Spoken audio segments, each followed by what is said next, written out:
இப்படி நிறைவாக பேசணும். அந்த பல செய்திகள் நான் பேசும்போது போகலாம். அதனால் நான் கொஞ்சம் விரிவாக தான் நான் பேச போகிறேன். ஏனென்றால் இந்த கருத்தரங்கத்தினுடைய நோக்கம் தேவை என்பதை பற்றி தோழர்கள் கணித்துவம் ஆச்சாரங்கள் சொல்லியிருக்கிறார்கள். இன்னும் கொஞ்ச நாள் கருத்தரங்க நடத்துவதற்கு அனுமதிப்பான தெரியாது. அப்படியாக இதற்கிடையில் தான் பார்த்துக்கிட்டு ஒவ்வொரு நேரத்திலையும் ஆர்ப்பாட்டம் நடத்துவதற்கான இடத்தினுடைய அளவு சுருக்கிக் கொண்டே அனுமதிக்கப்படுகிற இடம் சுருக்கிக் கொண்டே வருகிறது. அது சரியாக இருந்தாலும் சரி, வேறு சாதாரண ஊராக இருந்தாலும் சரி, அந்த வகையில் தான் குறிப்பாக இந்த கொரோனா தொற்றுக்கு பிறகு மேலும் மேலும் மேலும் நாம் அதற்கான இடத்தையும் வாய்ப்பையும் சுருக்கிக் கொண்டே வரக்கூடிய சூழல் தான். எனவே இதை ஒரு அதனுடைய ஒரு தன்மையோடு பார்ப்பதற்கான முயற்சியை செய்யப்பட்டது. பொதுவாக இன்றைக்கு ஒரு உளவியலில் காமன் சென்ஸ் சொல்றாங்க. அதில் என்ன ஆங்கிலம் கொண்டு வருது, அவங்க என்ன சிறப்பு முஸ்லீம்களுக்காக பண்ணீங்களா, இந்த மாதிரியான ஒரு கேள்வி என்பது ஒரு பொது புத்தியில் இறக்கப்பட்டு அது ஒரு பொதுவான கேள்வியாக வருகிறது. இது என்ன நடந்தது என்ன என்பதையெல்லாம் ஒரு பெரிய விழிப்புணர்வு இல்லை. அதுதான் இவர்களுக்கு மிகப்பெரிய வாய்ப்பாக இருக்கிறது. பொதுவாக இன்றைக்கு தகவல் தொழில்நுட்பம் வளர்த்திருந்தாலும் கூட விரிவான செய்திகளை தெரிந்து கொள்வதை விட மேலோட்டமாக நொறுக்கிக் கொண்டு போவது என்பது ஒரு பொதுவான நன்மையாக இருக்கிறது. குறிப்பாக இருக்கிறது, அதுதான் அவர்களுக்கு வாய்ப்பாக இருக்கிறது. அந்த மாதிரியான சூழல் தான் ஒரு பொறுமையாக பாடம் பெரிய சிக்கலான சட்ட பிரச்சனைகளாக இருந்தாலும் கூட அதை பற்றி பேசிக்கொள்வது நல்லது என்ற வகையில் தான் இந்த ஏற்பாடு இந்த ஏற்பாடு செய்திருக்கிற திருச்சி பகுதி தமிழ் தேசிய பேரியக்க தோழர்களுக்கு பாராட்டுகளை நன்றி.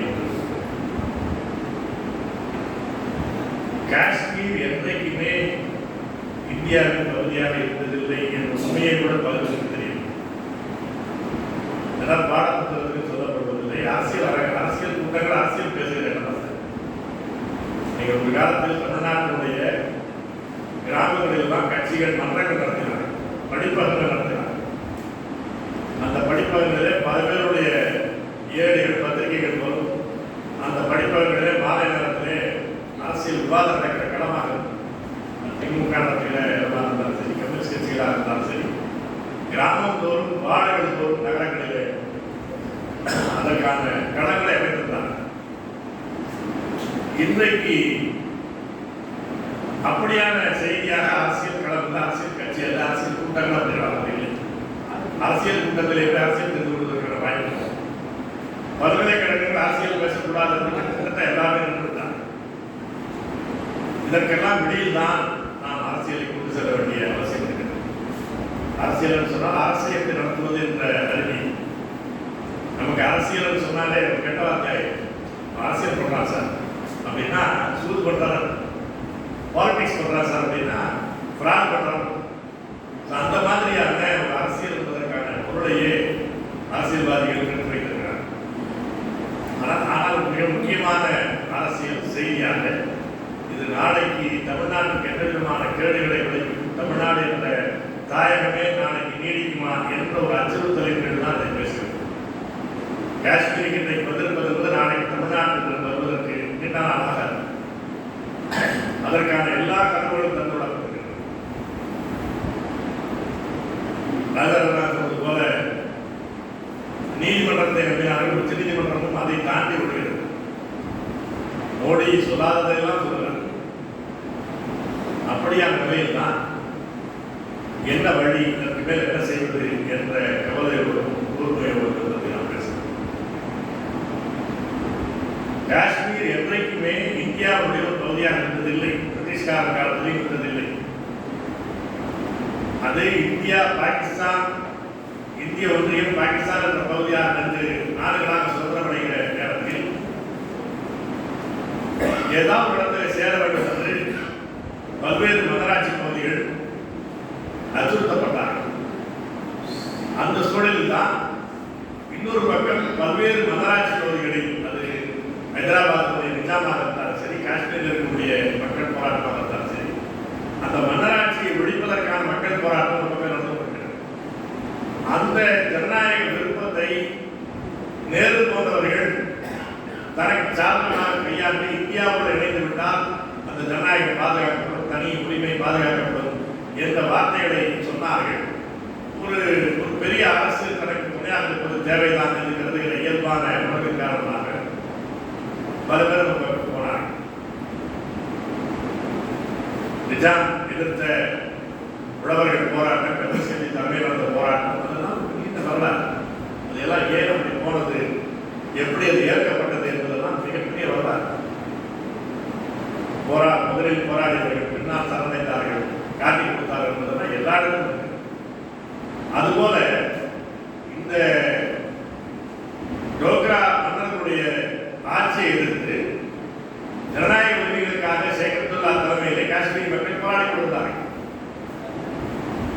அந்த சூழலில் பாகிஸ்தான் ஒரு பழங்குடி மக்களையும் பின்னாலே படையையும் அனுப்பி, நாம் சிங்களத்தில் பார்த்துக்கிற காடையர் என்று சொல்லுவோம், அந்த காடையர்கள் அனுப்பி ஒரு பெரிய சிக்கலான சூழலை ஏற்படுத்திய போது அங்கிருந்த மன்னர் அரிசி இந்தியாவுடைய, நமக்கெல்லாம் தெரியும், ஒரு வித்தியாசமான வரலாறு. இந்தியாவுடைய முதல் சுதந்திர இந்தியாவின் முதல் வைஸ்ராயா என்று சொன்னால் மவுண்ட் பேட்டன் தான். சுதந்திர இந்தியா, ஆனால் வைஸ்ராய் என்பது மவுண்ட் பேட்டன். சுதந்திர இந்தியாவின் முதல் இந்திய கவர்னர் ஜெனரல் யார் சொன்னா ராஜேந்திர. அப்படித்தான் இருந்தது. அந்த மவுண்ட் பேட்டனுக்கும் ஹரிசிங்கிற்கும், அந்த ஜம்மு காஷ்மீருடைய அரசர் ஹரிசிங்கிற்கும் இடையில் இருந்த ஒப்பந்தம் ஒரு தற்காலிகமாக நாங்கள் பாகிஸ்தானை விட இந்தியாவோடு இணைத்துக் கொள்கிறோம். அதன் பிறகு ஹரிசிங்கு முடிவு செய்ய வேண்டியதில்லை, ஷேக் அப்துல்லா முடிவு செய்ய வேண்டியதில்லை, காஷ்மீர் மக்கள் முடிவு செய்ய வேண்டும். அதற்கு ஐநா மன்றத்தினுடைய மேற்பார்வையில் ஒரு கருத்து வாக்கெடுப்பு நடத்துவோம். அந்த கருத்து வாக்கெடுப்பு, நீங்கள் மீண்டும் தனி நாடாக விரும்புகிறீர்களா, ஆனால் சிறப்புரிமையோடு அல்லது பாகிஸ்தானோட இந்தியாவோடு இணைந்திருக்க விரும்புகிறீர்களா என்ற அந்த கேள்வியோடு அந்த கருத்தாளர் என்று நடத்தப்பட்டது என்பதை ஐநா மன்றத்திலே இந்தியாவின் சார்பிலே அன்றைக்கு தலைமை அமைச்சராக இருந்த நேரு உறுதியளித்தார். அந்த உறுதியையே ஐநா மன்றத்தினுடைய பாதுகாப்பு மன்றத்தினுடைய தீர்மானமாக 1948ஆம் ஆண்டு ஏற்றுக்கொண்டார். ஒருமித்த தீர்மானம். பாகிஸ்தான் எதிர்க்கவில்லை, இந்தியா எதிர்க்கவில்லை, எந்த நாடும் எதிர்க்கவில்லை, எல்லா நாடுகளும் சேர்ந்த ஒருமித்த தீர்மானம். காஷ்மீர் மண்ணுக்குள்ளே அமைதி திரும்பியவுடனாக விரைவில் அங்கே மக்களிடம் கருத்து வாக்கெடுப்பு நடத்தப்படும். அந்த கருத்து வாக்கெடுப்பை மதித்து இந்தியா நடக்கும். அவர்கள் தனி நாடாக போக விரும்பினாலும் சரி, சிறப்பு உரிமையோடு இந்தியாவோடு இருந்திருக்க விரும்பினாலும் அந்த விருப்பத்தை இந்தியா நிறைவேற்றும் என்பதை ஐநா மன்றத்திலே நேரு சொன்னார். ஒரு முறை இல்ல, பலமுறை சொன்னார். நம்ம இந்தியாவின் சார்பிலே கிருஷ்ணமேனன் இந்தியாவுடைய பிரதிநிதி என்ற வகையில் உறுதி சொன்னார். இந்திய மக்களிடத்திலே அந்த ஒப்பந்தம் நடத்த உடனடியாக 47ஆம் ஆண்டிலேயே அக்டோபர் 26ஆம் தேதி இணைப்பு ஒப்பந்தம் நடக்கிறது. அக்செஷன் ட்ரீட்டி, இந்தியாவோடு காஷ்மீர் இணைந்திருக்கிற அந்த அக்செஷன் ட்ரீட்டி ஹரிசிங்கிற்கு மவுண்ட் பேட்டன் நடந்தது. அந்த ஒப்பந்தம் என்பது 1947 அக்டோபர் 26ஆம் தேதி நடக்கிறது. 27ஆம் தேதி அனைத்து இந்திய வானொலியிலே நேரு பேசுகிறார். கருத்து வாக்கெடுப்பு நடத்துவோம், அந்த மக்கள் கருத்தை கேட்போம், அதை மதித்து நடப்போம் என்று அறிவிக்கிறார். அதன் பிறகு நீண்ட காலம் கழித்து 1952ஆம் ஆண்டு மீண்டும் இது பற்றி விவாதம் நடக்கிற போது நாடாளுமன்றத்தில் உறுதியளிக்கிறார். அதற்கு ஐநா மன்றத்தில் உறுதியளிக்கிறார். ஐநா மன்றத்துடைய ஒருமித்த தீர்மானமாக நிறைவேறுகிறது. இதையெல்லாம் செய்தாலும் கூட அவர்கள் உள்ளத்தில் உண்மையில் நேரு உட்பட உண்மையில் 1952 என்பது மிக முக்கியமான ஆண்டு. 1952 இந்திய ஒன்றியத்திற்குள்ளே மிகப்பெரிய சர்வாதிகாரி நேரு என்பது வெளிப்பட்ட ஆண்டு. 52ஆம் ஆண்டு இங்கே தமிழ்நாடு, அன்றைக்கு சென்னை மாகாணம், இங்கே தேர்தல் நடக்கிறது. இந்த தேர்தலில் காங்கிரஸ் கட்சி தோற்கடிக்கப்படுகிறது. பிரகாசா தலைமையிலே மக்கள் கூட்டணி என்ற கூட்டணி, கம்யூனிஸ்ட் கட்சி எல்லாம் சேர்ந்து எதிர்கட்சிகள் வெற்றி அடைகின்றன. எதிர்கட்சி கூட்டணி வெற்றி அடைகிறது. இந்தியாவுடைய எல்லா மாகாணங்களிலும் அன்றைக்கு மொழி அடிப்படையிலான தேசிய மாநிலங்கள் உருவாக்கப்படவில்லை. எல்லா மாகாணங்களிலும் காங்கிரஸ் வெற்றி அடைகிறது முதல் தேர்தல். ஆனால் சென்னை மாகாணத்தில் மட்டும் காங்கிரஸ் தோற்கடிக்கப்படுகிறது. ஆகப்பெரிய ஜனநாயகவாதி கொடுத்து போகிறார். உடனடியாக ஆள் பிடிக்கிறார். கவர்னர் ஜெனரலாக இருந்த ராஜாஜி அழைக்கிறார். ஏனென்றால் அன்றைக்கு காங்கிரஸ் கமிட்டி அப்ப எப்போதும் அப்படித்தான். தமிழ்நாடு காங்கிரஸ் கமிட்டிக்குள்ளே குத்துவெட்டு, யாரையும் யார் மேற்கொள்ளவில்லை. அந்த சூழலில் அந்த சட்டமன்றத்திற்கே தேர்ந்தெடுக்கப்படாத ராஜாஜியை கொல்லைப்புற வழியில் முதலமைச்சராக ஆக்கினார்கள். முதலமைச்சராக ஆக்கிய பிறகு பல பேரை இந்த பக்கம் மாற்றுகிறார்கள். காங்கிரஸ் கூட்டணிக்கு அந்த காங்கிரஸ் கட்சியினுடைய அமைச்சரவைக்கு பெரும்பான்மை கிடைப்பதற்கான ஏற்பாடு செய்யப்படுகிறது. ஸ்ரீ பிரகாசா என்ற அன்றைக்கு ஆளுநர் அதை காற்பனை செய்கிறார். 52 மிகப்பெரிய தேர்ந்தெடுக்கப்பட்ட நிலையை கூட ஏற்கக்கூடாத ஜனநாயகவாதி. அதே 52ஆம் ஆண்டு அதற்கு முன்னால் காஷ்மீரை போலத்தான் நாகாலாந்து ஒரு காலத்தில் இந்தியாவுடைய பகுதியாக இருந்தது இல்லை. யாராலும் ஆளப்படாத ஒரு பகுதி நாகாலாந்து. அவர்களே ஆண்டு கொண்டவர்கள். அந்த நாகாலாந்து இவருடைய சூழ்ச்சியை புரிந்து கொண்டு நாகா மக்கள் நாகாலீப் என்று அதை சொல்வார்கள். நாகாலீப் என்பது அவருடைய தாயகத்துடைய பெயர். அந்த நாகாலீப் மக்கள் ஆகஸ்ட் 15, 1947 இந்திய சுதந்திர குடியேற்றம் என்று சொன்னால் ஆகஸ்ட் 14ஆம் தேதி அவன் தம்முடைய சுதந்திர குடியை ஏற்றுவிட்டான். ஏனென்றால் நாளைக்கு இவன் இந்தியாவுடைய பகுதியில் வந்துவிடக்கூடாது என்பதற்காக அந்த நிமிடத்திலிருந்து படையெடுக்கிறார்கள். 49ஆம் ஆண்டு அவருடைய பேச்சு இன்றைக்கு இருக்கிறது. நாடாளுமன்ற அந்த குறிப்பில் இருக்கிறது. இந்தியாவை ரத்தக்கடலையில் மூழ்கினாலும் சரி, ஒரு பேரணியை சந்தித்தாலும் சரி, நாகாலாந்து தனிநாடாக இருப்பதை நான் விரும்பவில்லை என்று நேரடியாக நாடாளுமன்றத்தில் பேசினார்கள். அன்னைக்கு இருந்த யூனோ என்ற பர்மாவுடைய தலைவர் யூனோ நேருவும் சேர்ந்து நாகா மக்களுடைய தாயகத்தை இரண்டாக பிரித்து கொண்டு காஷ்மீர் இந்தியாவுக்கு இன்னொரு பகுதியை பர்மாவுக்கு பிரித்துக் கொண்டார்கள். அதே 52ஆம் ஆண்டு காஷ்மீர் பிரச்சனையில் நேரு பேச்சை மாற்றார்கள். ஏனென்றால் நேருவுக்கு மிக நெருக்கமான நண்பர் சேகப்துல்லா அவருடைய தலைமையிலான தேசிய மாநாட்டு கட்சி என்பது கிட்டத்தட்ட 99 விழுக்காடு முஸ்லிம்களை கொண்டு அமைக்கும். ஆனால் முஸ்லிம் நாடான பாகிஸ்தானோடு சேர விரும்பவில்லை. இந்தியாவோடு சேர்ந்திருப்பதுதான் தனக்கு பாதுகாப்பு, தனக்கு ஜனநாயகம் அளிக்கப்படும் என்று அவர் மனதார நம்பினார். அந்த மக்கள் நம்பினார்.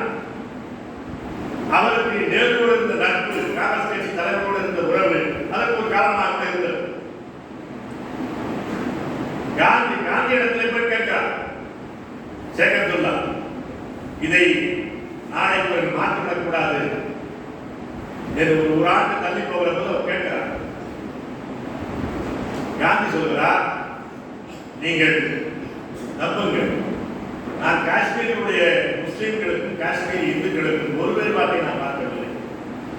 காஷ்மீரில் தனித்தன்மையானவர்கள். அவர்கள் அந்த தனித்தன்மையை பாதுகாக்க விரும்பினால் அந்த உரிமையை நாம் ஏற்றுக்கொள்வதுதான் சரியானது. அதை காங்கிரஸ் கட்சி அறிவிக்கப்படும் கேட்கிறார்கள், போகிறார். 48 ஐநா மன்றத்திலே சொன்ன நேரு, 52 இந்திய நாடாளுமன்றத்தில் பேசிய நேரு கொஞ்சம் கொஞ்சமாக காலம் தாழ்த்துகிறார். அவருடைய விருப்பங்கள் வேறாக இருக்கின்ற ஒரு சந்தேகம் சேகப்துல்லாஹ் இருக்கிறது. அவர் உலக நாடுகள் முழுவதும் பயணம் செய்து கருத்து வாக்கெடுப்பு நடத்தவில்லை என்று சொன்னால் காஷ்மீர் மக்களிடத்தில் மிகப்பெரிய கிளர்ச்சியை நான் ஏற்படுத்துவேன் என்று அறிவிக்கிறார். அறிவித்துவிட்டு இந்தியாவுக்குள்ளே வந்த அடுத்த வினாடி 2 நடக்கிறது. அவருடைய அமைச்சரவை அதற்குள்ளே ஆரம்பிக்கிறார். சேகப்துல்லாஹ் அமைச்சரவை ஒரு சட்டம் கவலைகிறது. ஒரு அமைச்சரவை நீக்கப்பட வேண்டும் சொன்னால், அது ஒரு குழல் இருக்கிறது என்று சொன்னால், அது சட்டமன்றத்தில் நிரூபிக்கப்பட வேண்டும். அதுதான் யாருக்கு சட்டமன்றத்தில் பெரும்பான்மை இருக்கிறது, சட்டமன்ற உறுப்பினர்களுடைய பெரும்பான்மை ஆதரவு யார் இருக்கிறது என்று சட்டமன்றத்தில் நிரூபிக்க வேண்டும். ஒரு விசித்திரமான காரணத்தை சொன்னார். சேகப்துல்லாவுக்கு அமைச்சரவையிலே பெரும்பான்மை இல்லை. அமைச்சரவையில் பெரும்பான்மை இல்லை என்று சொன்னால் ஷேக் அப்துல்லா ஒருவராக இருந்தாலும் கூட அவர் தலைமையில் அமைச்சரவை அமைக்க முடியும். ஒரே நிபந்தனை, அவருக்கு சட்டமன்றத்தில் பெரும்பான்மை அவர் நிரூபிக்க வேண்டும், அவ்வளவுதான். ஆனால் சட்டமன்றத்திற்கே போக விடவில்லை. அவர் மீண்டும் மீண்டும் கேட்கிறார், நீங்கள் ஒரு வாரம் கொடுங்க, சட்டமன்றத்தை கொடுங்க, நான் நிரூபிக்கிறேன், நிரூபித்த பிறகு நீங்கள் முடிவெடுங்கள் என்று கேட்கிறார். முடியாது இருக்கிறார். எல்லாம் நேரு அங்கே இந்த அரிசியினுடைய மகன் கரண் சிங், பின்னாலே காங்கிரஸ் கட்சி அளப்படி அவர்கள் பராமரிப்பு கவர்னராக கரண் சிங் பெரிய ஆன்மீகவாதி.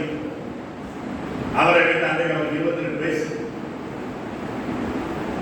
அவரை அங்கே குடியரசுத் தலைவர் பார்க்கணும், சரியா தெரியும், காஷ்மீர் பேசுவோம், அது வந்து குடியரசுத் தலைவர்.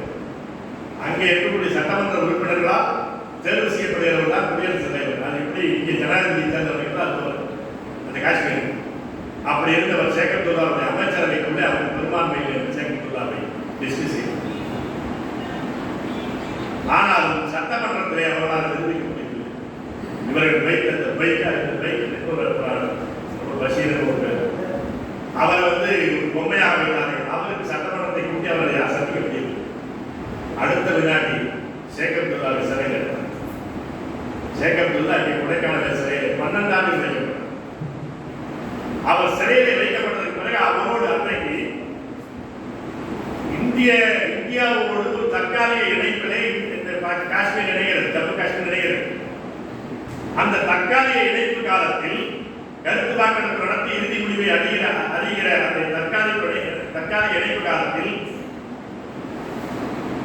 இங்கே தனி சிறப்பு அதிகாரத்தோடு அந்த தற்காலிக இணைப்பு இருக்கும். ஜம்மு காஷ்மீரை பொறுத்தளவில் இந்திய ஒன்றியத்தினுடைய அதிகாரம் என்பது பாதுகாப்பு, வெளியுறவு, நாணயம், இந்த மூன்றை தவிர வேறு எல்லா அதிகாரங்களும் ஜம்மு காஷ்மீருக்கு தான் உண்டு. ஜம்மு காஷ்மீருக்கு தனியான ஒரு அரசமைப்பு அவை உண்டு. அரசமைப்பு சட்டத்தை ஏற்படுத்திக் கொள்ளலாம். நாளைக்கு கருத்து வாக்கெடுப்பிலே நீங்கள் தனிநாடாக போவதற்கு சிக்கலை வேண்டியது நீங்கள் தனியாக கொள்ளலாம். சேர்ந்திருக்க வேண்டும் என்று நீங்கள் முடிவு செய்தால் சேர்ந்திருக்கிற காலம் வரையிலும் உங்களுக்கான தனி அரசமைப்பு சட்டம் இருக்கும், அதற்கான தனி உரிமை இருக்கும் என்று உறுதியளிக்கிறார்கள், செய்கிறார். ஆனால் அந்த அடிப்படையில் ஜம்மு காஷ்மீர் தன்னுடைய அரசியல் நிர்ணய சபை அரசமைப்பு அவையை உருவாக்கி கொள்கிறது. அந்த அரசமைப்பு அவையில் 75 பேர் மொத்தம். 58 பேர் ஷேக் அப்துல்லாவோடு கைது செய்யப்படுகிறார். 75 பேரில் 58 பேர் சிறையில் அடைக்கப்படுகிறார். அரசமைப்பு அவையில் ஜம்மு காஷ்மீருடைய அரசமைப்பு அவை உறுப்பினர்கள் 58 பேர் சிறையில் வைக்கப்படுகிறார் ஷேக் அப்துல்லாவோடு சேர்த்து. அப்படி அந்த அதில் கொஞ்சம் பேர் இந்து மகா சபையை சேர்ந்தவர்கள் உறுப்பினராக தேர்ந்தெடுக்கப்பட்டவர்கள் புறக்கணிக்கிறார்கள். மீது ஒரு 30-40 பேர் சேர்ந்து கொண்டு ஜம்மு காஷ்மீர் அரசமைப்பு சட்டம் என்பதை உருவாக்குகிறார். அச்சுறுத்தலின் கீழே அந்த அரசமைப்பு சட்டம் உருவாக்கப்படுகிறது. அந்த அரசமைப்பு சட்டத்தில் கூட அவர்களுக்கான சில உரிமைகள், சிறப்பு அதிகாரம் என்பது உறுதி செய்யப்படுகிறது. இது அதோடு இந்த 370 என்பது இந்தியாவோடு இருக்கிற தற்காலிக இணைப்புக்கான ஒரு வாசல் தான் 370. 370 என்பது அப்படியே தொடர்ந்து பேச ஆரம்பித்தார்கள். நீங்க அதெல்லாம் தற்காலிக என்று நேரு தொடங்கி இன்றைக்கு வரைக்கும் பேசுகிறார். அதற்கு என்ன செய்தார்கள்? அந்த அரசமைப்பு அவைகளை இப்படி எல்லாரையும் கைது செய்துவிட்டு ஷேக் அப்துல்லாவை உள்ளே போட்டுவிட்டு அங்கே கடுமையான பத்திரிகை தணிக்கை, இன்டர்நெட் க்ளோஸ் பண்ணா அன்னைக்கு பத்திரிகை தணிக்கை உண்டாக்கிவிட்டு யாரும் பேச முடியாத சூழலில்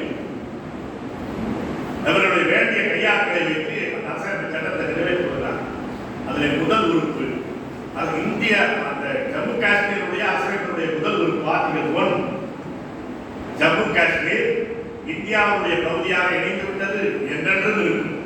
அப்படி ஒன்று போட முடியாது. அடுத்தடுத்த தலைமுறைக்கு இவன் பொருட்படுத்த முடியாது. என்றென்றும் என்ன இவங்க எழுதி கொடுறான், மண்டபத்தில் எழுதி கொடுத்து பாஸ் பண்ணலாம். அப்படி முடிந்தது. ஆனால் இங்கே நாம் முன்னு தெரிவது தற்காலிக உறுப்பு.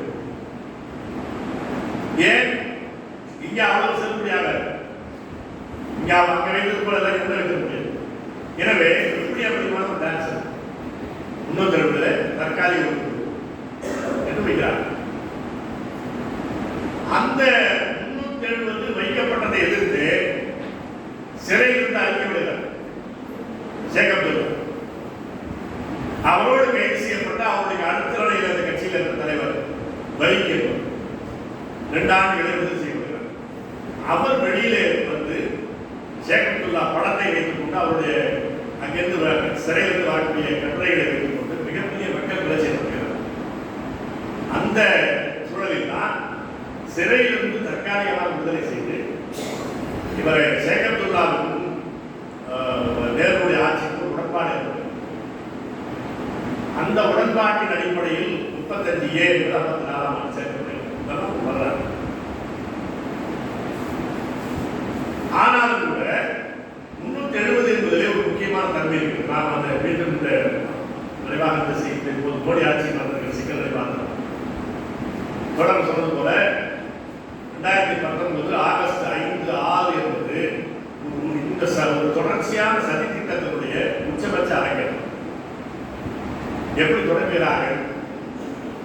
நீங்க சேகப் துல்லா சிறைக்கு போய் வெளியிலே வந்த உடனேயே அவருடைய போராட்ட வாழ்வு முடிந்தது. ஆள் யாருமே இல்லாமல் முதலமைச்சர் பதவி ஏற்றுக்கொண்டார். அவருக்கு ஒரு எம்எல்ஏ கிடையாது. இந்திரா காந்தி சொன்னால் அவர் ஏற்றுக்கொண்டார். ஒரு சோகமான அவலர். மிகப்பெரிய காஷ்மீரத்துடைய சிங்கம் என்று கருதப்பட்ட சேகப் துல்லா வீழ்ந்த வரலாறு தொடங்கி இந்திரா காந்தி. அதனுடைய அடுத்தடுத்த வீழ்ச்சியை நீங்க பார்க்கலாம். நீங்க பருகுத்துல்லாவுடைய அறிக்கையை நம்ம ராஜராஜன் நான் அதிசயப்படவில்லை. பருகுத்துல்லா இப்படி பேசாவிட்டால் தான் நாம் அதிசயப்படுவோம். இந்த சந்தர்ப்பவாதம் அங்கிருந்து தான் தொடங்கியது. அடுத்த கட்ட சந்தர்ப்பவாத வளர்ச்சி தான் மஹபூப் சையதுக்கான அந்த அம்மா. அவங்க என்னன்னா அந்த போராளிகள் ஒரு தடவை கடத்தினாங்க. இந்த ரோஜா படத்தை கடத்தி விடமா வச்சுக்கிறாங்க கிடைக்கிறதா உண்மையானதுதான். அதனால ஒரு பெரிய தலைவராக நீங்க எவ்வளவு நடப்பான அப்படியா காஷ்மீர்ல ஒரு சாதாரண மண்டல நடப்பான பாரதிய ஜனதா கட்சியோட கூட்டணி சேர்ந்து நடப்பான சேர்ந்து அமைச்சரவைக்கு போனா 2018ஆம் ஆண்டு நடந்த தேர்தலில் மெஹபூபா சையத் பிஜேபியோட கூட்டணி அமைச்சரவை ஏற்படுத்தினார். இவன் முன்னாடியே திட்டமிட்டான். 2014 வந்த பிறகு அவங்களுக்கு சந்தேகம் இருந்துச்சு. அடுத்த ஸ்டெப் போயிடலாம் இந்த முடிவு பெற்றுவிட்டான். எனவே அந்த அடுத்த ஒரு ஆட்சி வருவதற்குள்ளாக இந்த அடுத்தக்கான நகர்வுகளை தொடங்கி விட வேண்டும். அவனுக்கு வருகிற செய்திகளை வைத்து பார்க்கும்போது நாம் அடுத்த 2019 நாம் வந்துவிடலாம் என்ற கணக்கில் இருப்பதாக அடுத்தடுத்து வேகமாக காய் நகர்த்துகிறார். 2018ஆம் ஆண்டு இந்த கூட்டணி அமைச்சரவை பாஜக விலகு அது பருகுத்துல்லா சேகப் துல்லா இங்கே நடக்குது. மஹபூபா சையத் இருக்காங்க. அவர்களுக்கு அவங்க என்ன சொல்றாங்க? பிஜேபி விலகிட்டு, ஆனால் தேசிய மாநாட்டு கட்சி காங்கிரஸ் நாங்கள் தான் சேர்ந்து இன்னொரு அமைச்சரவை ஏற்படுத்திக்கிறோம். அவர் கேட்கிறார், ஒரு வாரம் நேரம் சட்டமன்றத்திலே நாங்கள் உடைய பெரும்பான்மை இருக்கிறோம் அது கேட்கிறார். அந்த மாலி அந்த ஆளுநர் அவர் முடியாது அதுக்கு என்ன விளக்கம் சொல்றாருன்னா, நேற்றைக்கு எதிர்கட்சியாளர்கள் இப்போது இப்படி நன்றாக முடியும்.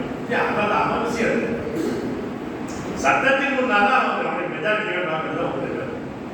அவன் சந்தர்ப்பவாத கூட்டணியாக இருக்குது, புறக்கணி இருக்குது, பொலிட்டிக்கல் தெரிஞ்சு கொடுத்து வேலை கான்ஸ்டியூஷன் தெரிஞ்சு கொடுத்தா அவனுக்கு வரும்.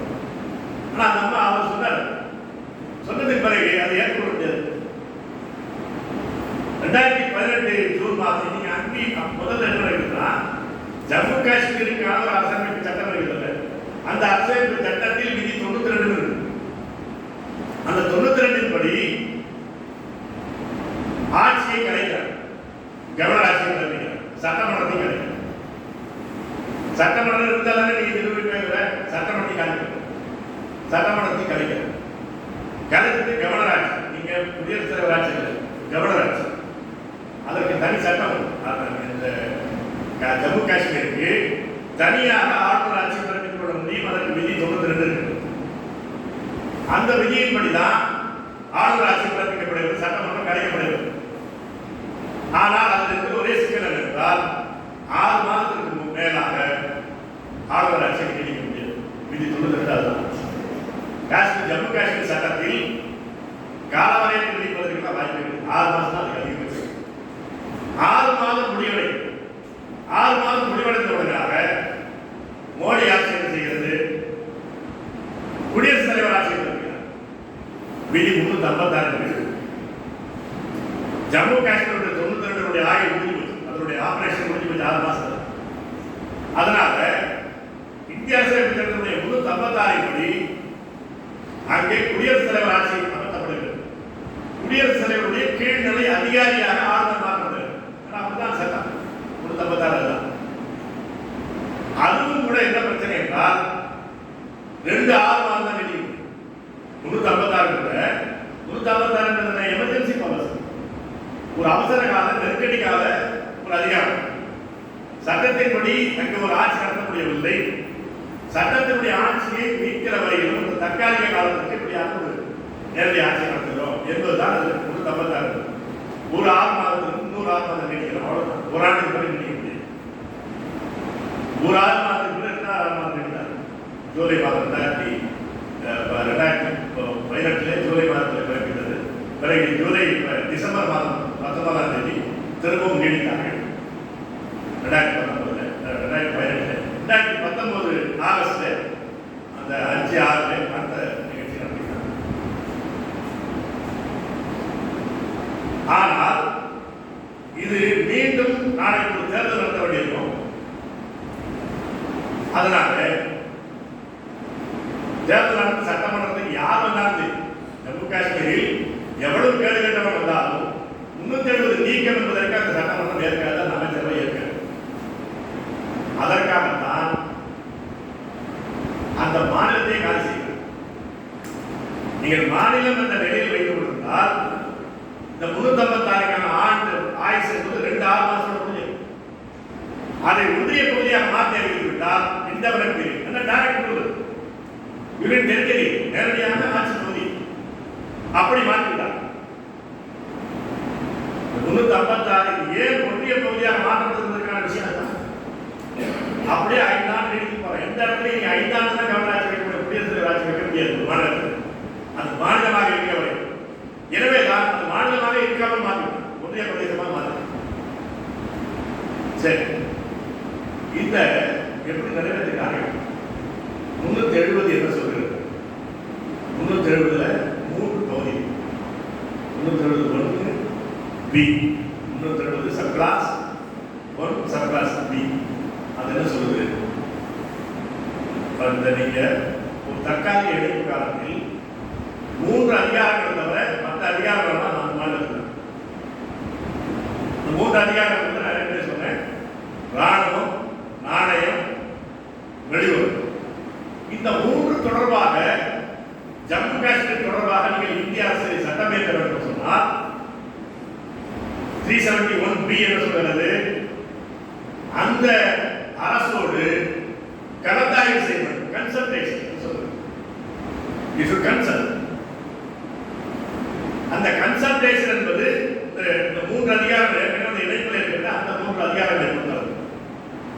இந்த 3 அதிகாரங்களுக்கு அப்பால் இருக்கிற அதிகாரங்கள் ஒன்றிய அரசு தன்னுடைய அதிகாரத்தை அங்கே நீட்டிக்க வேண்டும், ஜம்மு காஷ்மீரில் நீட்டிக்க வேண்டும் என்கிறதுனால் ஜம்மு காஷ்மீர் அமைச்சருடைய ஒப்புதல் வேண்டும், கன்கரன்ஸ் வேண்டும்.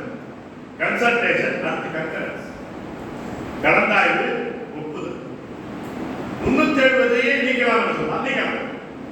370 திருத்தலாம், நீக்கலாம், இல்லாமல் செய்யலாம் பார்க்கலாம். ஆனால் அதுக்கு ஒரே நிபந்தனை 373 என்று சொல்கிறது.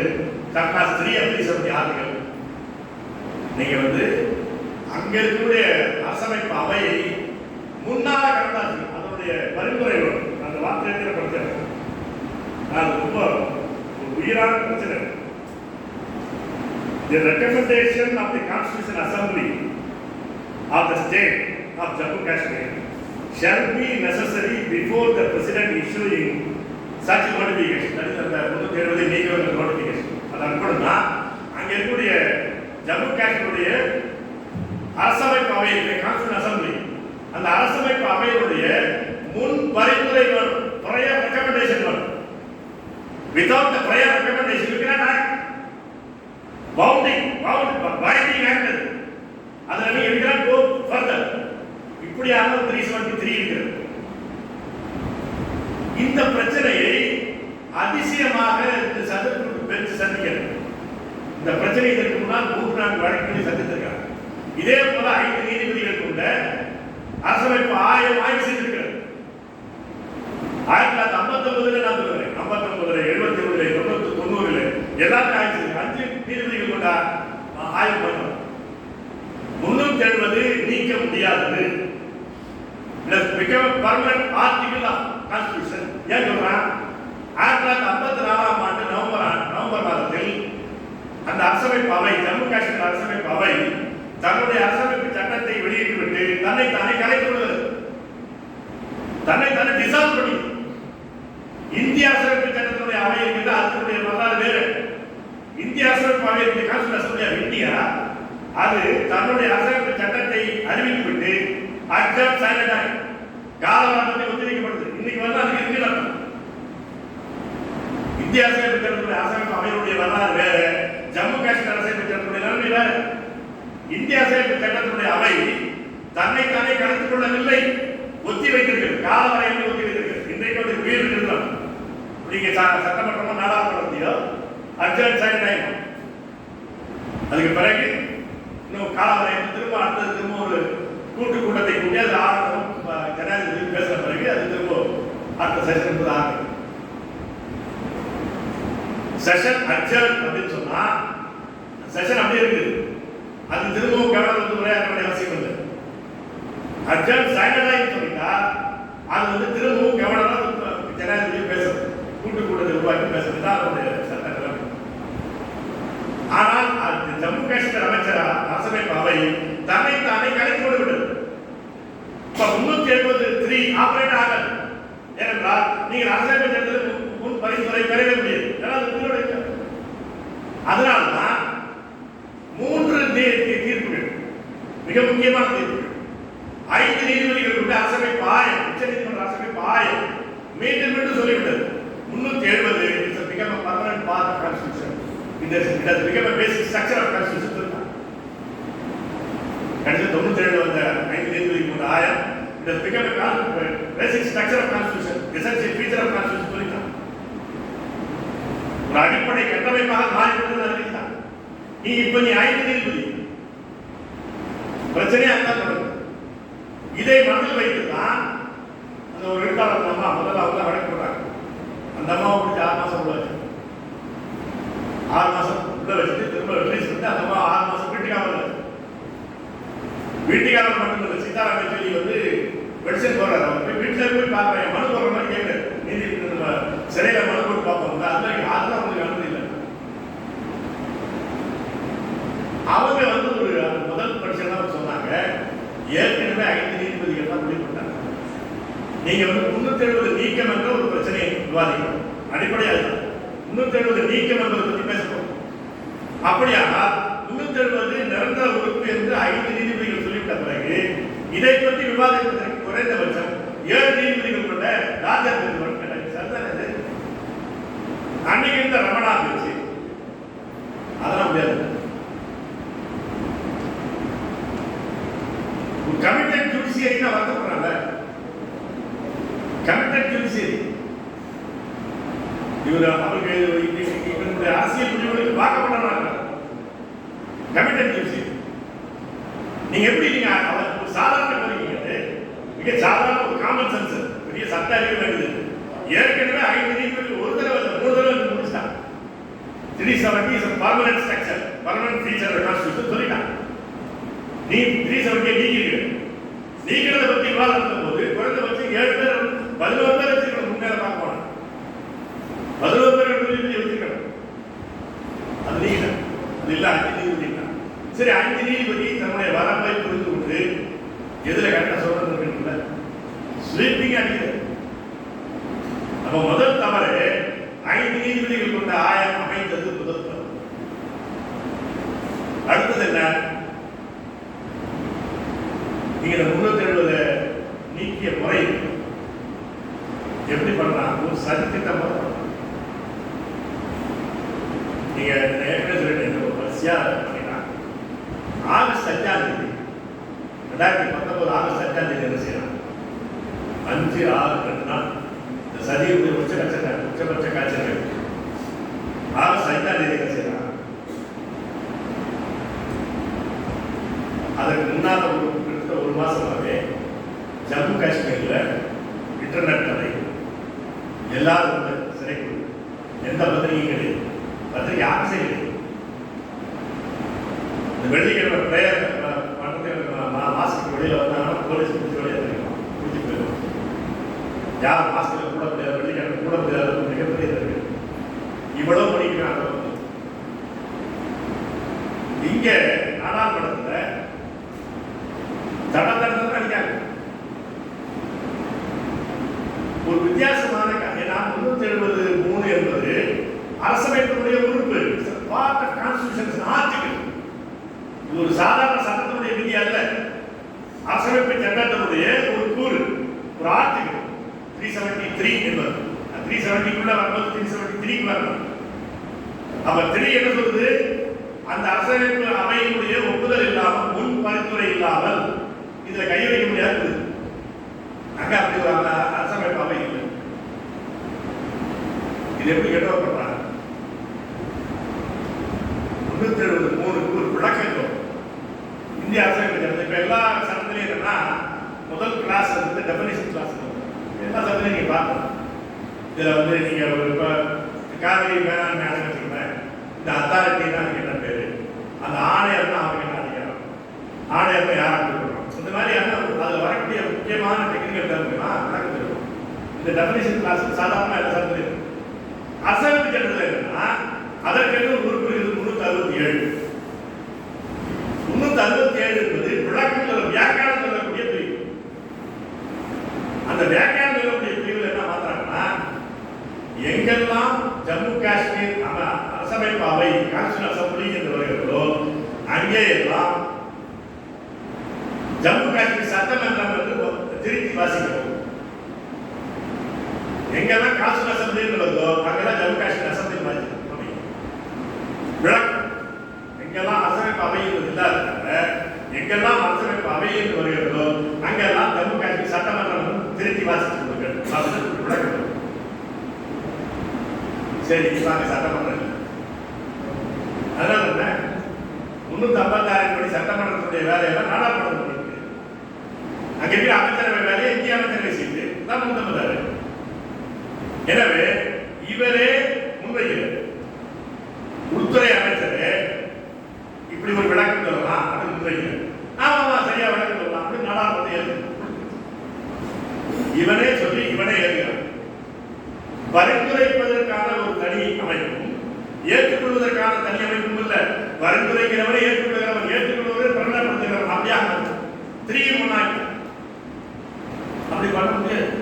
அப்படி பண்ணிவிட்டா அவருடைய பொருள் என்ன?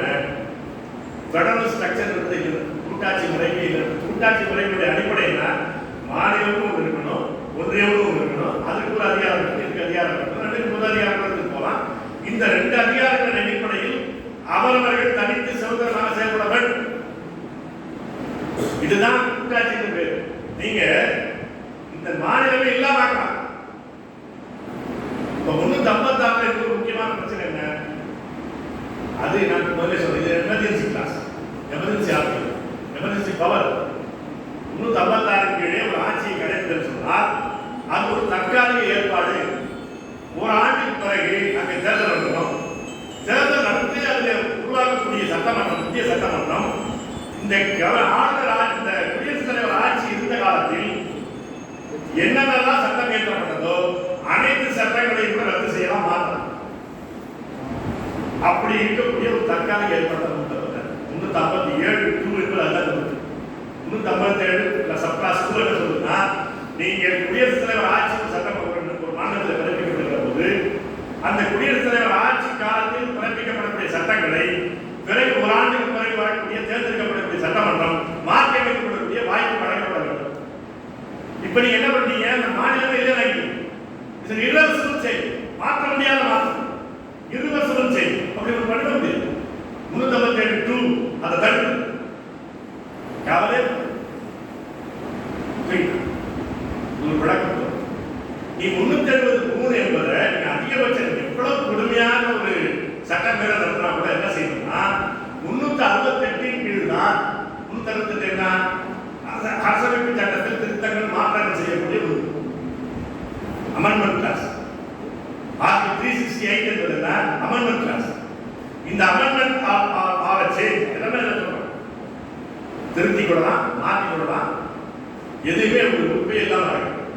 அப்படிலாம் செய்வதற்கு நாடாளுமன்றத்துக்கு அதிகாரம் வழங்கக்கூடிய உறுப்பு தான் 368.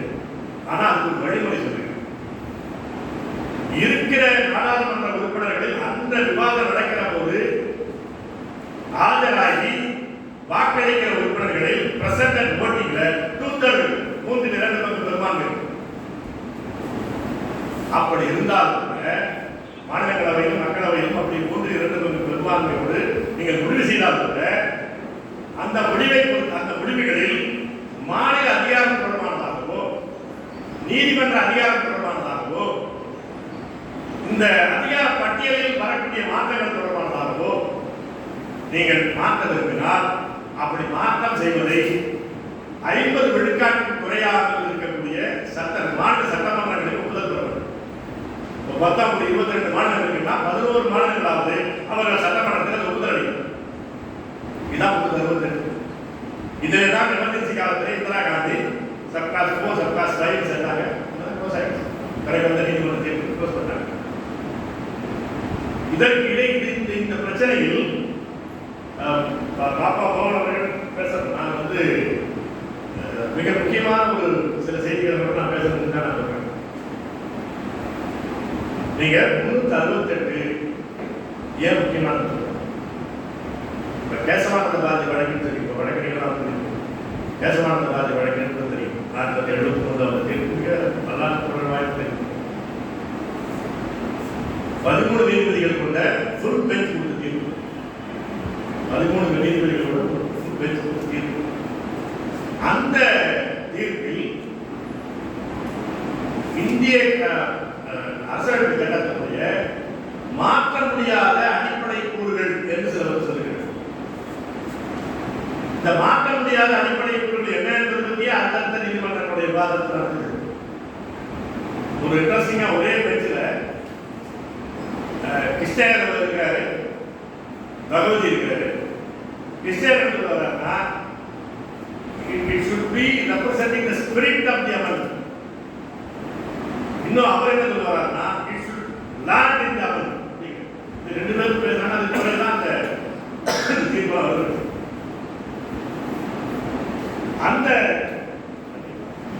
அந்த தீர்ப்பில் மாற்ற முடியாத அடிப்படை கூறுகள் என்று சொல்லுகிறார்.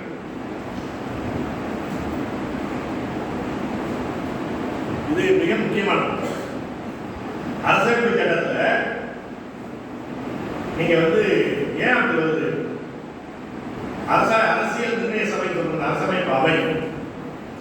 அரசமைப்பு அவை என்பது மக்களுடைய முழு பிரதிநிதித்துவம் பெற்றது அல்ல. வயது வந்தோர் வாக்களித்து உருவாக்கப்பட்ட மன்றம் அல்ல.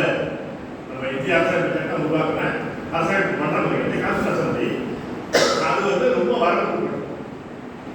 கிட்டத்தட்ட 27 விழுக்காடு மக்களுடைய வாக்குகள் வந்தவர்களை கொண்டதுதான் அந்த அரசமைப்பு ஆயம், அரசமைப்பு சட்ட அவை. அதனால அதிலேயே சில பேர் அதனுடைய இது வரம்புப்பட்டது. நம்ம எப்படி ஒட்டுமொத்த இந்தியாவுக்கான தலைவிதியை தீர்மானிக்கிற அரசமைப்பு சட்டத்தை உருவாக்க முடியும், அதற்கான கருத்து நம்ம இருக்கிறதா நம்ம ஃபுல்லி ரெப்ரசன்ட் அப்படின்னு சொல்லும் போது தான். ஏன்னா அவங்க பல்வேறு தனித்தனியான மன்னராட்சி பகுதி சமஸ்தானம் இருக்கு, அதெல்லாம் பின்னாடி இணைக்கப்படக்கூடிய சூழல் இருக்கு. அப்ப இந்த மாதிரியான சூழல்ல நாமளே எல்லாத்தையும் புது பண்ணிக்கிறோம் தான் அதில் பேசுறாங்க. நீங்க இதனுடைய சில கோடிட்டு காட்டிக்கணும் என்ன மாதிரி இருக்குது. அதே நேரத்தில் அமெண்டிங் பவர் விரிவாக திருத்தக்கூடிய அதிகாரத்தை நாடாளுமன்றத்தில் கொடுக்கணும். ஏன்னா நாடாளுமன்றம் 21 வயது உள்ளவர்கள் அனைவராக ஓட்டு போடக்கூடிய ஒரு இடம். எனவே அந்த நாடாளுமன்றத்தில் கொடுத்தலாம் அப்படின்னு பேசுறாங்க. அதுதான் ஏற்படும். அதனால 368 நீங்க எல்லாவற்றையும் திருத்தலாம் மாற்றலாம் என்பதற்கான அதிகாரம் கொடுக்குறது. ஆனால் அதற்கான வழி கொடுக்கணும். அதிலிருந்து வாக்களிப்பவர்களில் 3/2 இந்த முக்கியமான சில விஷயங்கள்ல மாநிலங்களுடைய முதல் ஏற்பாடு இப்போ நீங்கள் வேலை செய்யலாம். குறிப்பாக ஆஸ்திரேலியா வந்து அங்கே அரசியல் சட்டத்தில் என்னன்னா, அரசியல் சட்டத்தை நீங்கள் திருத்தணும்னா மக்களிடம் ஒவ்வொரு கிளாஸுக்கும் நீங்கள் கருத்தாக இருக்கணும். ரெஃபரண்டத்தின் மூலமாக தான் இருந்துச்சு. இங்கே ஒரு மிகப்பெரிய நாடு இதில் பண்ண முடியாதுன்னா இந்த 368 என்ற ஒரு கிளாஸை அந்த ஆர்டிகள் வச்சிருக்காங்க. 368 வரம்பு என்பது என்ன?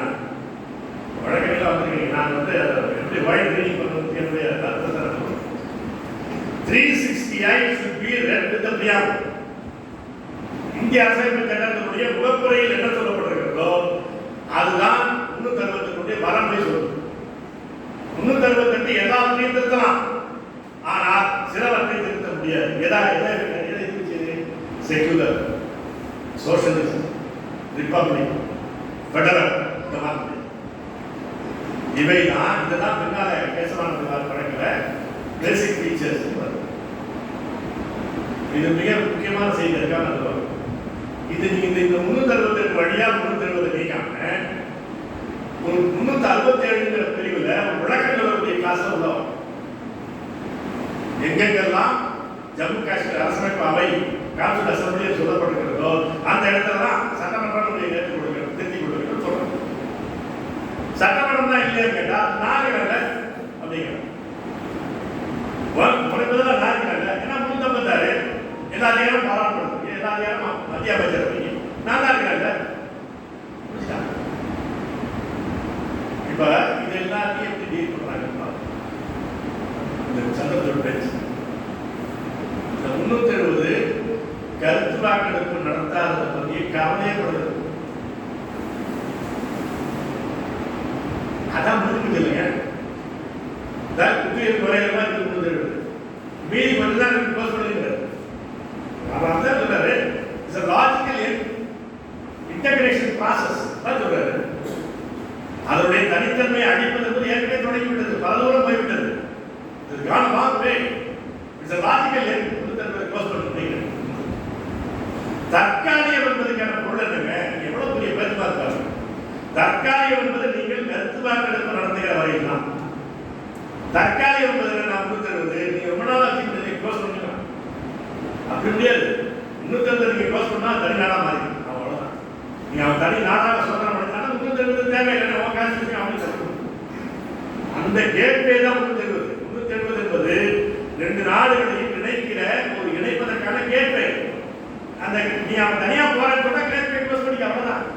370 நீங்க பண்ண தப்பது என்பது எந்த அர்த்தத்தில் என்பதை மாற்றிட்டு சார் அவர் என்ன சொல்றாரு?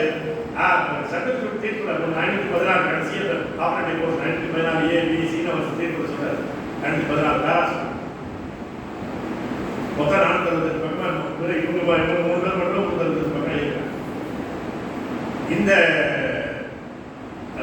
தப்பதி பர்மனன்ட் கிளாஸ் இல்லை அப்படிங்கிறதுக்கு அவர் எடுத்துட்டு வராங்கன்னா 1949 நவம்பர் 25 இந்திய அரசியல் சட்டம் பிரகடனப்படுத்தப்பட்டது.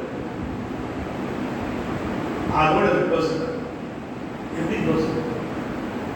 52 வரைக்கும் பேசிட்டு இருக்காரு. 52 நாடாளுமன்றத்தில் பேசுறாரு. 52 சார் ஐநா மன்றத்தில் தீர்மானம் நிறைவேற்றிருக்கீங்க. இவர் என்ன சொல்றாருன்னா 49 நவம்பர் 25ஓட 370 செலுத்திக்கிறார். அக்செஷன் ட்ரீட்டி என்பது இஸ் a dead letter. எப்படி முடியும்? இப்படி ஒரு நீதி நீங்க ரோட்ல போட சொன்னா அதுக்கு அமித்ஷா சொன்னான்னு வச்சுக்கீங்க தக்கு பரவாயில்ல. இவர் சொல்றாரு சந்திரசூட் இவரு நான் சொல்றேன்னா இவர் ஒரு நீதிபதி என்ற இடத்திலிருந்து பேசுவதுதான் சட்டாங்கியாரம் பீஸ் ஆயிடும். நீங்க சாதாரண நீங்க விவாதத்தை முடிக்கிற கிடைச்சு போயிடும். ஆனா அவர் தீர்ப்புன்னு சொல்றாரு சட்டம் ஆயிடும். அதான் பிரச்சனை. இருக்கிற இடத்தினால இல்லைன்னா நீங்க விட்டுக்கிட்டு விவாதத்தை முடிக்கிற கிடைச்சு போயிடும். எப்படி நீ பெர்மனன்ட் டெம்பரரி சொல்ற? நீ 49 நவம்பர் 25 பிறகு டெட் லெட்டர் அப்படி ஆகும். There is no element of sharing of sovereignty. எப்படி இது? இறையாண்மை பயிர்வு தான் அது. இறையாண்மை உள்ள முழு இறையாண்மை உள்ள நாடாக ஜம்மு காஷ்மீர் இருந்தது. Sovereign state. நம்ம மன்னராட்சியா ராஜா நம்ம முடிவு பண்ணிக்கணும். ஆனா சாவரன் ஸ்டேட் அந்த ஒரு முழு இறையாண்மை உள்ள ஒரு நாடு தற்காலிகமாக இணைகிற போது 370 மூலமாக 3 அதிகாரங்களை மட்டும் உங்களுக்கு கொடுக்குறான். Sharing of sovereignty. எதை வச்சு நான் சொல்றேன்? கருத்து வாக்கெடுப்பு வேற இடமானது. தமிழ்நாடு உட்பட தனித்தனி நாடுகளாக இருந்தவைதான் பிரிட்டிஷ் துப்பாக்கி முனையில் இணைக்கப்பட்டதுதான் இந்தியா என்பது. உண்மையில் இந்தியாவுடைய தேச தந்தை யாருன்னா ராபர்ட் கிளைவ் தான். காந்தி இந்தியாவை உருவாக்க துப்பாக்கி கூட அவர் தான். துப்பாக்கியுடைய வல்லுவருக்கு பிறந்ததான் இந்தியா. ஆனால் இந்திய பிறகு ஒரு அசைப்பு சட்டம் வருகிற போது எந்த மாநிலத்திற்கும் சிறப்பு உரிமை வழங்கப்பட்டிருக்கிற நாகாலாந்து உட்பட மிசோரம் உட்பட யாருக்கும் கருத்து வாக்கெடுப்பு என்ற உரிமை வழங்கப்படவில்லை. பிரிட்டிஷ் என்பது எவனுக்கு சொல்லப்படல. சேர்த்ததான் இவர் காஷ்மீருக்கு மட்டும்தான் பிரிட்டிஷ் என்று சொல்லிருக்கிறார். சர்வதேச அரங்கத்தில் ஏற்படுகிறான். ஒப்பந்தத்தில் கையில் போட்டுக்கிறான். திரும்ப திரும்ப நாடாளுமன்றத்தில் ராஜினாமா பண்றான். மீண்டும் மீண்டும் உறுதியளிக்கிறான். அதை நீங்க 52 வருடம் வச்சுக்கிட்டு 49 நவம்பர் 25 சேர்த்து வச்சு நம்பிக்கிறது ஷேரிங் ஆஃப் சாவரன்டி கிடையாது. இது ஒரு அசிமெட்ரிக்கல் ஃபெடரேஷன். சமச்சீரற்ற கூட்டாட்சி. நீ அந்த சமச்சீரற்ற தன்மை எப்படி இருக்கு? எந்த மாநிலத்திற்கு அரசமைப்பு அவை உண்டு, எந்த மாநிலத்துக்கு தனி அரசமைப்பு சட்டம் உண்டு, எந்த மாநிலத்துக்கு தனியா கொடி உண்டு, எந்த மாநிலத்தில் குடியரசுத் தலைவர் பேர் இருக்கிறார், அதுதான் உண்டு. இது ஒரு ஷேரிங் ஆஃப் சாவரன்டி என்பதற்கான நேரான விஷயங்க. இப்ப இன்னைக்கு என்ன சிக்கல் வந்துச்சு பாத்தீங்கன்னா, நாகாலாந்துல ஒப்பந்தமே அதுதான். இதை வச்சு அரங்கோஸ் பண்ணிருப்பாங்க. பேச்சுவார்த்தை நடத்தினாங்க. ஒரு போட்டா குழு உட்கார வச்சுட்டு அவர்களும் போராடிகள் தான் அப்படின்னு ஒரு 10 பேர் உட்காந்துதான். இன்னைக்கு பத்திரிகைகளை பார்த்தீங்கன்னா அவர் நீட் நேரத்தில் கைது போட்டு பேனாவை திறந்து வந்துருக்காங்க. அவர்கள் என்ன பண்ண போறாங்கன்னா, அவர்களுக்கு ஷேரிங் ஆஃப் சாவரன்டி என்பதுதான் இந்த ரவி இருந்து கைது போட ஒப்பந்தம், மோடி இருந்து ஒப்பந்தம் போட்ட ஒப்பந்தம் தான் 2012 பிரேம் ஒர்க் அதுதான். இன்னைக்கு நான் அப்படிதான் சொல்லலாம். ஷேரிங் ஆஃப் சாவரன்டினா உன் மாநில அதிகாரம் சில பட்டியல் வச்சிருக்கோம்ல சட்டத்தில், அதுதான் நான் சொல்றேன். சாவரன்டி என்பதனுடைய மிக அடிப்படையான என்ன, இறுதியாக அந்த மக்கள் கருத்து வாக்கெடுப்பு மூலம் தீர்மானிப்பதற்கான உறுப்பினர்கள், அதான் சாவரன்டி. அந்த மக்களிடம் அந்த இறுதி அதிகாரம் தங்கி இருக்கு. We should rest with the people. The final dictum should rest with the people. அதான் சாவரன்டி. நீங்க அதை சொல்லிருக்காரு. சொன்ன பிறகு இவர் என்ன சொல்றாரு? சந்தர் சொல்றாரு ஷேரிங் ஆஃப் சாவரன்டி கிடையாது, நெசசிட்டி ஃபெடரேஷன். நீ ஏதாவது பேசுறீங்க, நீங்க அரசியல் சட்டப்படி நீங்க பேசுறீங்க. அதான் சரி, எப்படி இல்லைன்னு சொல்லி பார்ப்போம். சாவரன்டி என்பதற்கு கான்ஸ்டிடியூஷன் மீனிங் இருக்குல்ல, போற பக்கம் ஒரே பேராகிராஃப் இருக்கு. There is no element of sovereignty. It's a part of nation federation. ஒரு தவறை சொல்லிட்டு தெரியப்படுமா? அவர் சாவரன்டி சண்டை போட்டுருப்பாரு. நீங்க வழக்கே இருக்காங்க 13 பேர் 13 வழக்காடிகள் இது என்னுடைய சாவரன்டி பேசிக்கிறாங்க. உனக்கு சாவரன்டி இல்லை ஒரு வரையும் சொல்லிட்டா அதை டீல் பண்ணுவாங்க. ஒரு நீதிபதியில டீல் பண்ணுவாங்க. அது ஹெட் ஓவர் பண்ணி வரல. என்ன வகையில் ஒரு சாவரன்டி இல்லைன்னு சொல்றதில்ல.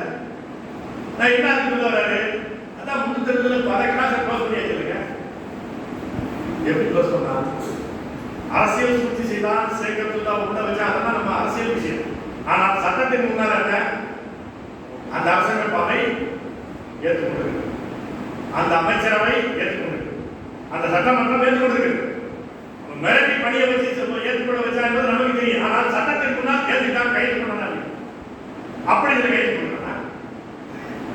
அந்த விஷயம் இருக்குல்ல. இப்போ நீங்கள் 371(b) படி நான் உள்ள வரேன் அப்படின்னா, நான் மேற்கொண்டு சொன்னேன், நீங்க ஏற்கனவே அந்த இணைப்பு ஒப்பந்தத்தில் சொல்லப்பட்ட அந்த 3 அதிகாரங்கள் தொடர்பாக கன்சல்டேஷன் தேவை. அதை தவிர இருக்கிற அதிகாரங்கள்ல கன்கரன்ஸ் தேவை. 370 நீங்களும் மாற்றணும் சொன்னா பிரயர் ரெக்கமெண்டேஷன் தேவை. அது பாடியில் அந்த பாடி கான்ஸ்டிடியூஷன், இந்த அசெம்பிளி, இது லெஜிஸ்லேட்டிவ் அசெம்பிளி, கான்ஸ்டிடியூஷன் அசெம்பிளி, 2 பாடி வேற. இவர் என்ன சட்டத்தில் என்ன சொல்றாருன்னா, ஒன்றை இன்னொன்றுக்கு மாற்றீடு செய்வதெல்லாம் சரியாக சொல்ற சொல்லிட்டு அப்படி மாற்றியதற்கு ஒரு முன்னோக்கம் இருக்கும் என்று நான் கருதுறேன். இப்படி சொல்லுவாங்க. யாராவது சாதாரண ஒரு பத்திரம் எழுத கூட எழுத மாட்டாங்க. இந்த மந்திரி பத்திரம் எழுத மாட்டாங்க. அவங்க கூட எழுத மாட்டாங்க. நீ வந்து முதல்ல என்ன பண்ற, நீ வந்து 367 பயன்படுத்தியது தவறு, விளக்கம் சொல்லக்கூடிய கிளாஸ் இது. 368 ரூல்ஸ் தான் நீ வந்திருக்கணும், நீ வரல, அது தவறு. ரிசோர்ஸ் சென்டர் பேசுற சாதாரண வார்த்தை இல்லை, பேரழிவு பேசுற. அடுத்த பாராள என்ன சொல்றாரு, அப்படிதான் உள்நோக்கம்லாம் இல்லைங்க. இந்த பேரழிவு எப்படி இது? சரி, நீ இக்னோரண்டாவே பண்றேன்னு இக்னோரன்ஸ் காஸ்னோ இது இல்லை. நீங்க எனக்கு ஒரு சட்டம் தெரியாதுன்றதுனால சட்டம் மீறல் செய்ய முடியாது, நல்ல சட்டம் தானேங்க.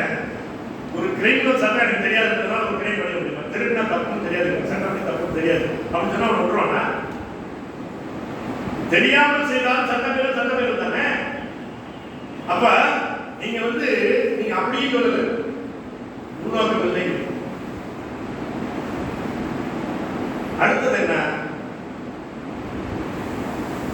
நம்ம இந்திய அரசியல் சட்டத்துல ஆர்டிகல் 3 அது படு மோசமான ஒரு பிரிவு.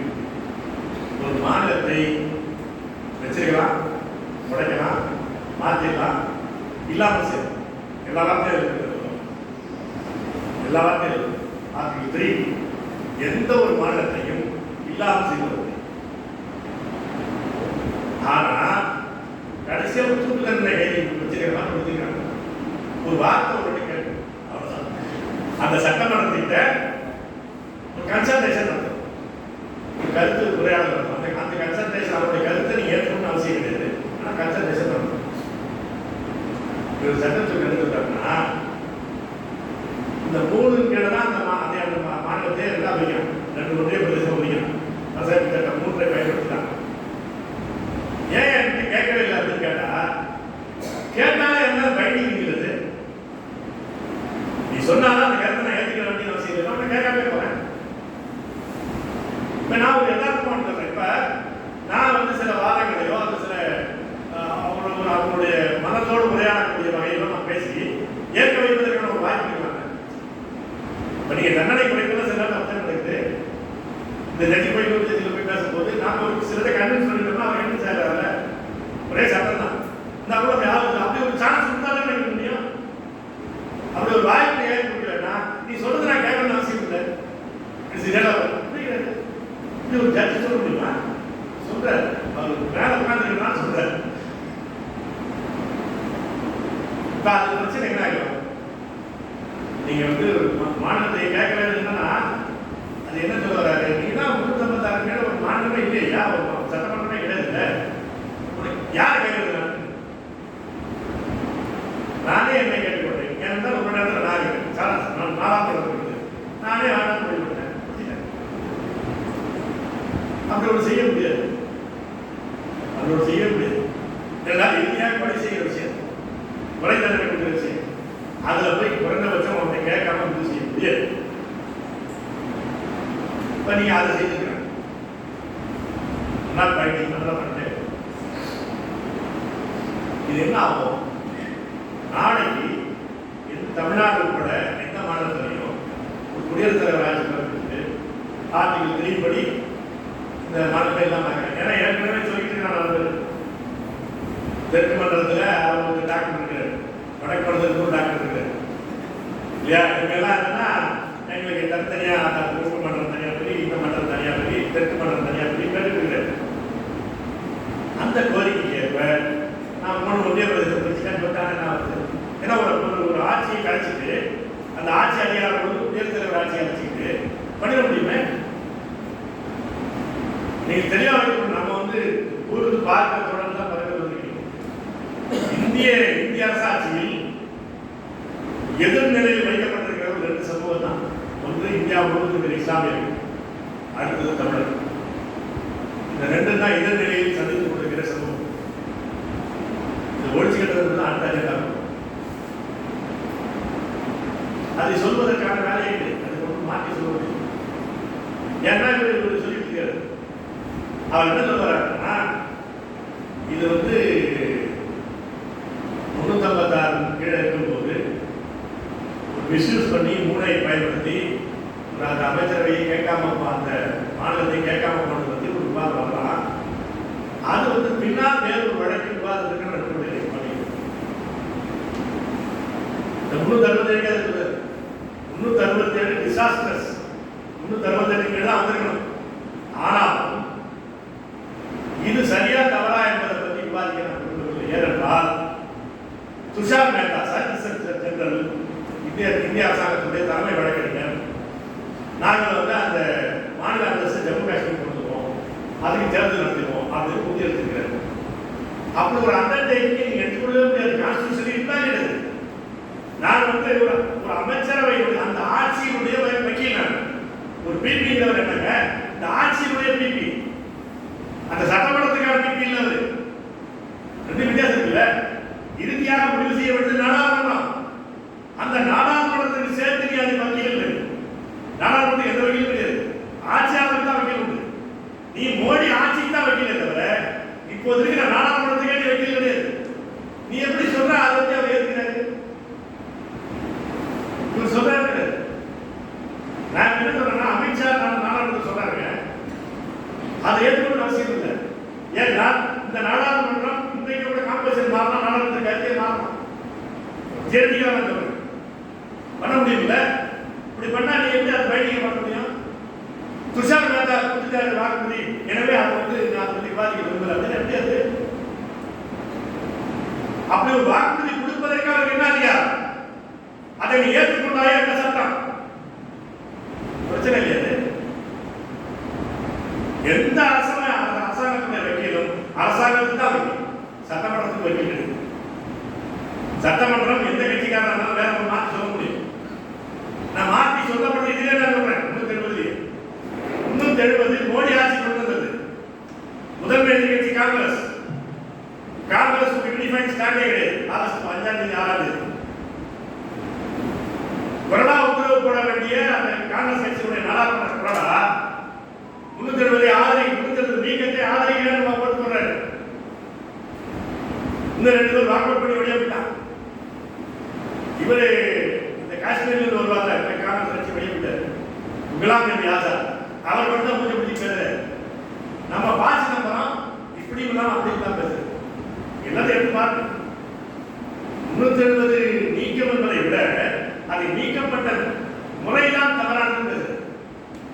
இப்பயும் அதுதானுங்க. தீர்ப்பு வந்த பிறகு பாசி நம்பரம் தான் அபிஷேக அறிக்கை விடுறாரு டெல்லியில வந்து. காங்கிரஸ் கட்சி ஆஃபீஸ்ல நீங்க என்ன சொல்றாருல்ல, 370 நீக்கப்பட்ட முறை தவறானது. ஆனால் இது ஒரு தீர்ப்பு வந்து விடுறது. இனிமேல் அந்த தேர்தல் சீக்கிரம் நடத்தும் அவ்வளவுதான் கட்சி. இது நீங்க தீர்ப்புலேயே கூட என்னன்னா, நீங்க விரைவாக மாநில அந்தஸ்தை கொண்டு வந்து விட்டு தேர்தல் நடத்துன்னு சொல்லல. தேர்தலை 2024 செப்டம்பர் நடத்தினீங்க. கூடிய விரைவில் திரும்பவும் மாநில அந்தஸ்தை கொடுத்து அவ்வளவுதான். ரெண்டையும் லிங்க் பண்ணலாங்க. நீங்க நம்மளா தப்பா புரிஞ்சுட்டு இருக்கிறோம். திரும்பவும் மாநில அந்தஸ்தை உருவாக்கி தேர்தல் நடத்துங்க அப்படிதான் வந்தவர். இது தனித்தனி நிச்சயமா கொடுத்தது. மாநில அந்தஸ்தை கூடிய விரைவில் கொண்டாங்க. செப்டம்பர் 30க்குள்ள தேர்தல் நடத்த அப்படின்னா யூனியன் டெரிட்டரி தேர்தல் நடத்தணும். ஏனென்றால் மீண்டும் சட்டமன்றம் வந்தா என்ன ஆகும் தெரியாது, எனக்கு ஜெயிக்க முடியாது, சிக்கலாம். ஆனால் நாளைக்கு இருந்து சட்டமன்றம் வேற ஏதாவது தீர்மானம் கூட என்ன பண்ணி யோசிக்கலாம். எனக்கு இது எல்லாருக்கும் ஓகே கிடையாது. இப்ப நான் இந்த தீர்ப்பை பற்றி செய்யும். இப்ப நான் அடுத்தாமல் என்ன செய்யலாம்? ஒரு சட்டப்படியான ஒரு வழியை நான் யோசிக்கிறேன். அதெல்லாம் கூடுதலாக பாப்பா பவன் தான் ஆழம் சொல்ல முடியும். ஒரு நாவைசாக சொல்றேன். அரசியல் ரீதியாக என்ன பண்ணாங்க? ஒன்று, இது இயல்பா ஆளுங்க வெளியே பிடிச்சிட்டு போவாங்க. ஒரு பெரிய தீர்ப்பு, இந்த தீர்ப்புல ஏற்பட்ட பேர் பார்ட்டி சார்ந்தாங்க. அதில் பார்த்து பேராவது அதுக்கான மீளாய்வு போடுவோம். இந்த தீர்ப்பு ரெவ்யூ படிச்சுட்டு போகிறோம். அந்த ரெவ்யூவில் நம்ம கேட்க முடியும். நான் நம்புறேன் ஒரு லார்ஜர் வச்சு கேட்க முடியும். ஏன் அப்படின்னா, இது கட்டாயப்படி பேசிக் ஸ்ட்ரக்சர் டாக்டர் ஒரு அடிப்படை அரசியலமைப்பு சட்டத்தினுடைய அடிப்படை கூறுகள் என்ற கோட்பாடுகள் பேசவாங்க கோட்பாடு. அந்த கோட்பாடு மீறப்பட்டிருக்கிறது என்பதை நம்ம சொல்ல முடியும் நினைக்கிறோம். Article 3, article 367 instead of article 368. நீங்க article 368 should be read with the preamble. The preamble of the federation என்பது அடிப்படை கூறுகளாக சொல்லப்பட்டிருக்கு. ரிபப்ளிக், ஏன் டெமோக்ராட்டிக்னா ரிபப்ளிக்னா டெமோக்ராட்டிக் என்பது என்னன்னா மக்களாட்சி, ரிப்பப்ளிக் குடியாட்சி என்பது என்னன்னா இந்த மாதிரி கூட்டாட்சியா இருக்கும், இல்லைன்னா ஒரு தனி தேசியத்தினுடைய ஆட்சியா இருக்கும். அதான் ரிப்பப்ளிக் சொன்னா டெமோக்ராட்டிக் சொன்னா ரெண்டு ஒரு மாதிரி தான் தெரியும், ஒன்றும் இல்லை. அப்ப என்னன்னா கூட்டாட்சி என்பது ஃபெடரல் ஸ்ட்ரக்சர் என்பது மிக அடிப்படையான கூறு. நீங்க ஃபெடரல் ஸ்ட்ரக்சர் பண்ணீங்க ஆர்டிகல் 3 ஆர்டிகல் 368 367 வழியா வந்து ஏற்கனவே 5 நீதிபதிகள் சொல்லிட்டாங்க 370 பர்மனன்ட் ஃபீச்சர் அதை போயிங்க. இந்த 3 விஷயங்களை வைத்தாவது நீங்கள் ஒரு ரிவ்யூல லார்ஜர் பெஞ்ச் கேட்க முடியும் அப்படின்னு நினைக்கிறேன். அது இந்த 5 நீதிபதிகளை தாண்டி குறைந்தது 7 நீதிபதிகளை விசாரிக்க வேண்டும் என்பதை அன்டிகேட் பண்ண முடியும், ஒரு அட்டாக் பண்ண முடியும் நான் நினைக்கிறேன். அது ஒரு அது ஓவர் பண்ண சொல்லணும். இரண்டாவது, நம்முடைய தோழர்கள் வருத்தப்படக்கூடாது, அரசியல் சட்டத்தை பாதுகாப்பு சொல்றது, அரசியல் சட்டத்தை மாற்றினாலும் பாதுகாப்பு. நீங்க வந்து ஆர்டிகல் 3 எவ்வளவு கூட ஆர்டிகல் 3 எவ்வளவு அது ரொம்ப டிராஸ்டிக்கான ஆர்டிகல். அதெல்லாம் வச்சுக்கிட்டா நீங்க வந்து ஒரு கூட்டாட்சி சொல்லிட்டு என்ன சொல்ல வரேன்னா, ஒரு இறையாண்மை உள்ள தேசங்களை கூட்டரசாக மாற்று என்ற முழக்கம் நம்முடைய முழக்கமாக மாறும். இது ஏற்கனவே ஏற்படப்பட்டது தானே. 46 வரைக்கும் காங்கிரஸ் கட்சி தீர்மானம் எடுத்து பாருங்க. காங்கிரஸ் 46 வந்து காங்கிரஸ் கட்சி தீர்மானம் எடுத்து பாருங்க. அதுக்கு முன்னாலேயே காந்தி சொன்னார், இது பல நாடுகள் பிரிட்டிஷார் ஆட்சியின் கீழே ஒருங்கிணையப்பட்டது. பல்வேறு மொழி, பல்வேறு மதம், பல்வேறு பண்பாடு உள்ள பல்வேறு மக்கள் இருக்கிறார்கள். Different people, people capital B, capital B என்பது தேசிய இனத்தை குறிக்கும். பீப்புள் அப்படின்னா நேஷனாலிட்டி அர்த்தம். பல்வேறு மக்கள் இருக்கிறாங்க, பல்வேறு தேசிய இனங்கள், பல்வேறு பண்பாடு உள்ள மக்கள் இருக்காங்க, பல்வேறு மதம் சார்ந்த மக்கள் இருக்கிறாங்க. இவர்களுக்கான உரிமைகள், இவர்கள் தனித்தனி நாடுகளாக இருந்த போது என்னென்ன உரிமைகள் அதிகாரங்கள் இருந்ததோ அவை எல்லாமே பாதுகாக்கப்படும். ஒரே ஒரு நிபந்தனை, அவர் வேண்டுகோள் சொன்னார், பிரிந்து போகிற உரிமையை மட்டும் கேட்காது, பிரிந்து மட்டும் போயிடாது. நீங்கள் தனி நாடாக இருந்த போது என்னென்ன அதிகாரங்கள் உரிமைகள் உங்களுக்கு இருந்ததோ அதெல்லாம் விடுதலை பெற்ற இந்தியாவில் கொடுக்கப்படும் என்று அவர் அறிவித்தார்.